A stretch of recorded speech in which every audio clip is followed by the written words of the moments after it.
So in this video I was going to look at a way of creating some quite unique rhythms and textures using a very simple trick, and it's just a way of changing a loop cycle. So I've got this kick drum loaded in. So if we wanted to get some percussion in here, and to begin with I was going to use some loops from a sample library, so I have some percussion loops in here. Something like that. Shot this in. I might have to tweak the tempo on here, so I just flex it. And say this was our percussion loop.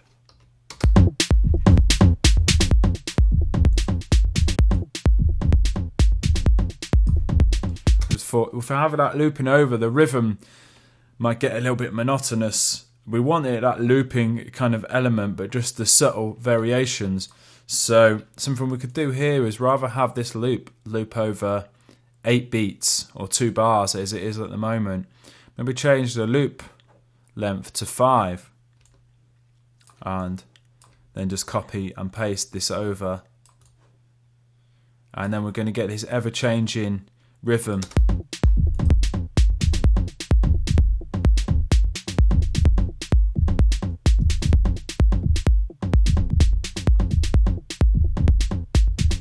Or maybe change some of these up to 3.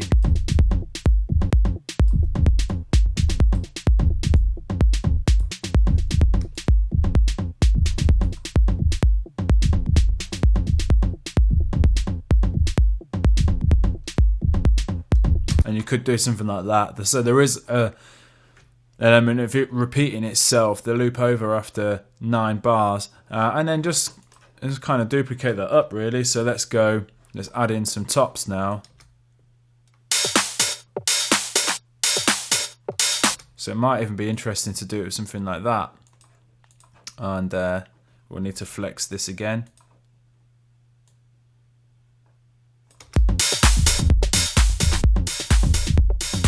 What about if we change this to loop over every 7 beats?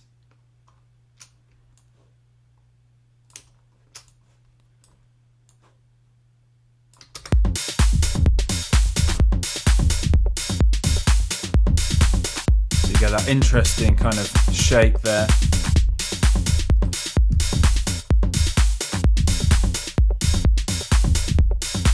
And some of those snares are actually not on the 2 and the 4, they're mixing up. So you're getting this interesting rhythmical kind of thing going on.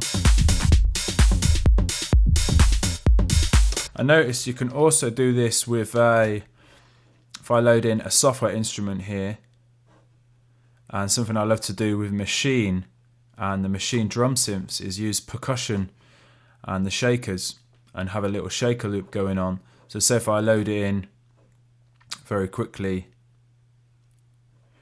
percussion here, just draw in one long note, and we change the percussion to shaker, and then go to realistic, go to performer. Let's mute these for now. So you've got that shaker loop, sounds quite cool.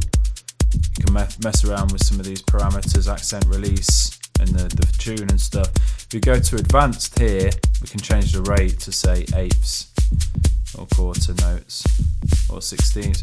Also the length, so it's on a 4 beat loop at the moment, so let's change this to 5, and it just changes that rhythm a little bit, so it just makes it quite interesting. I'll change it to 3 or even 6 or 7, just anything that's not like the 2, the 4 or the 8, the standard kind of loop lengths. So you just get, and also the odd numbers tend to provide quite interesting rhythmical kind of textures. A bit more unique.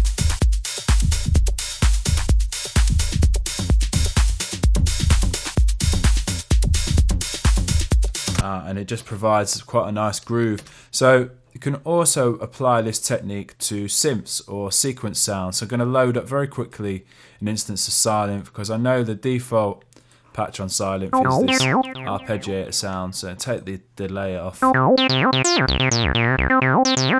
moment this is looping over 16 steps. which sounds okay. But let's actually just draw in a long MIDI note in here, just for the length of this section, and we've got programming. So an 8-bar MIDI note just on C3, and that could be our loop.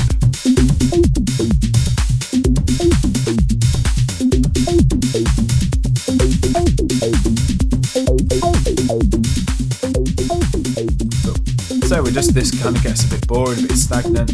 What we can do here on Xylem is the wrap. At the moment it's off, so this loop is just going to loop over these 16 steps, and once it gets to step 16 it's going to start from step 1 again. We can actually change the wrap here and select how many steps it loops over, so we could change this down to 5.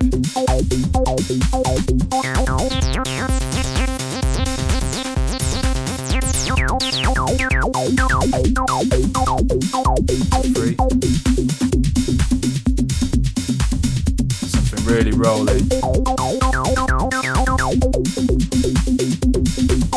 A bit longer, maybe 11.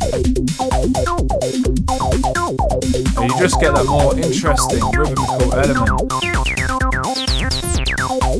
Quite like it down here at like 5 or 3.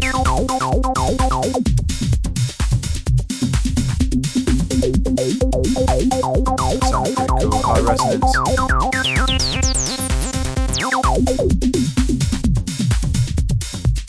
Just very simple and effective technique for providing nice techno rhythms. So I hope you enjoyed that video. I'll see you in the next one. Cheers.